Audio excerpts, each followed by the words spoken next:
in Istanbul and other major cities across Turkey tonight. More than 1,000 people, including journalists, have been arrested since anti-government rallies began last week. Demonstrators gathered outside Istanbul City Hall for a sixth day of protest on Monday evening in defiance of a government ban on rallies. They're angry about the arrest of Ekrem Imamoglu, the mayor of Istanbul and a key political rival of President Recep Tayyip Erdogan. Demonstrators accused the Turkish president of trying to remove his main opponent ahead of elections in 2028. Imamoglu is being held in jail pending trial on corruption charges. Well, speaking at a cabinet meeting in Ankara on Monday, Erdogan accused Imamoglu's party, the main opposition CHP, of inciting the unrest. The sole party responsible for the injuries suffered by our police officers, the shattered windows of shopkeepers, and the billions of liras in public property damage caused by the attacks of vandals, is the main opposition leader and his associates.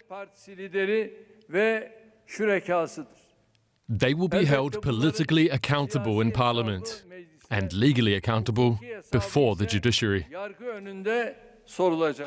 All right, well, for more on how all of this could play out, I'm joined by Henri Barkey in Washington, D.C. He's a senior fellow at the Council on Foreign Relations. Great to have you on DW News. So let's start with the timing. Why have authorities initiated these proceedings against Ekrem Imamoglu now?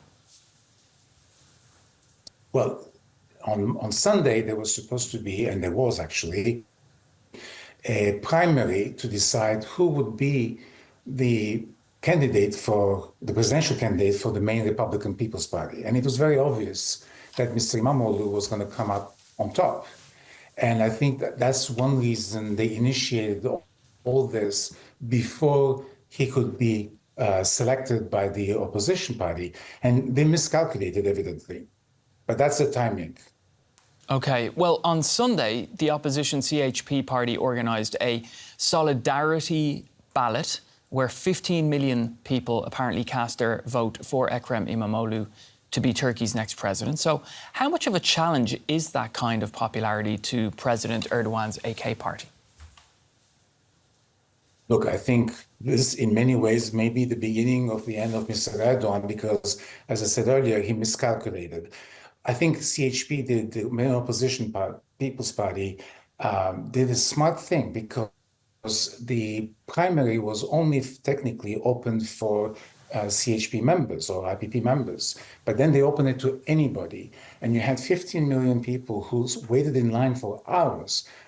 15 million people in Turkey is a huge, huge, huge number. They all voted for Mr. Imamoglu as the next presidential candidate. I don't think Erdogan anticipated this. I think he's probably shocked by the reaction. That doesn't mean that opposition protests will last forever. I mean, they will at some point probably die down. But this is a signal to Erdogan that he really is not wanted. I mean, that he's been in power for too long and people want to change. All right. Now, meanwhile, hundreds of thousands... Sorry, go ahead. Sorry, go ahead. I was going to say hundreds of thousands are out on the streets of Turkey again today. That's despite a government ban on these rallies. We know that they're coming out in support of Imamoglu, but is there something more fueling the protesters? Yes, I think it's a fact that Mr. Erdogan, who has been in control of Turkey, every aspect of Turkey is controlled by Erdogan. I mean, he really is the only decision maker in Turkey. I mean, he decides everything. And people are tired of that. People want to have choice. People want to have discussions. I mean, look what's happening. You have a parliament where the majority party, a coalition, essentially has parliamentary members who do absolutely nothing except rubber stamp what Mr. Erdogan says. You have a judiciary that is completely controlled by Mr. Erdogan and can, at a moment's notice, indict people, charge people, imprison people, and you have no way of getting back to you. But every single institution in Turkey is controlled by Erdogan. And what these protests and the vote on Sunday shows is that Turks really are saying, we want to have a choice. And I think it's a very, very positive sign that despite years of authoritarian government that the Turks still want to be able to have a say. All right, well, we'll be keeping a close eye, of course, on the situation there in Turkey. Thank you for your insights, Henri. Henri Barker, Senior Fellow at the Council on Foreign Relations in Washington, D.C. Straight to Istanbul, where we find our correspondent, Dorian Jones. Welcome, Dorian. A sixth night of protests there, despite a government ban. Are they likely to keep going, these protests? Well, I think that is the question pretty much everyone in this country is asking. But for now, at least, there seems to be no showing lack of momentum here. Another very big protest here in Istanbul, drawing hundreds of thousands of people. Özgür Özel, the leader of the main opposition CHP party, gave an impassioned speech saying that this is a struggle not only about freeing Ekrem Imamoglu, but it's about the future of Turkish democracy.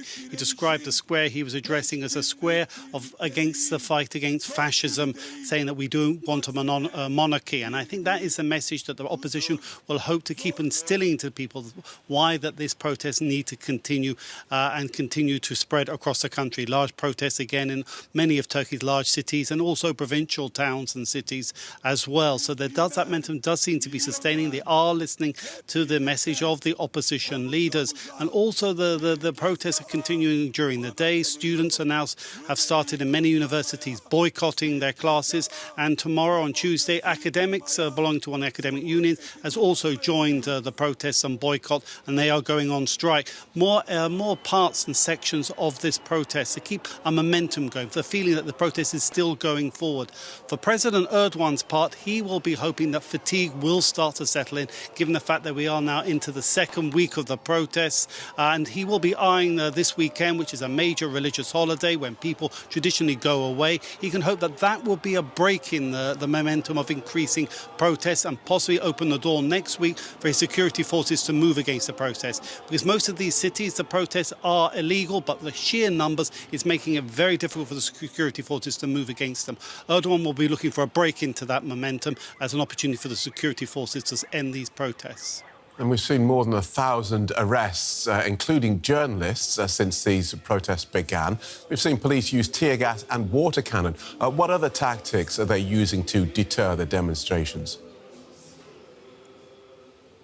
Well, it's not only arrests at the protest. Now they are starting to do dawn raids across many of the major cities of people taking part in these protests. What you have to realise is that here in Istanbul and in other Turkey's large cities, they have major surveillance. In fact, Istanbul is considered one of the most surveilled cities in the world, and the Turkish police have very sophisticated facial recognition, which allows them to track down people that are participating in the protest and then to come to the people's doors in the early hours of the morning. And over the weekend, we had a number of arrests. Even school children, high school children who have been taking part in protests have been detained. Also, journalists have been picked up.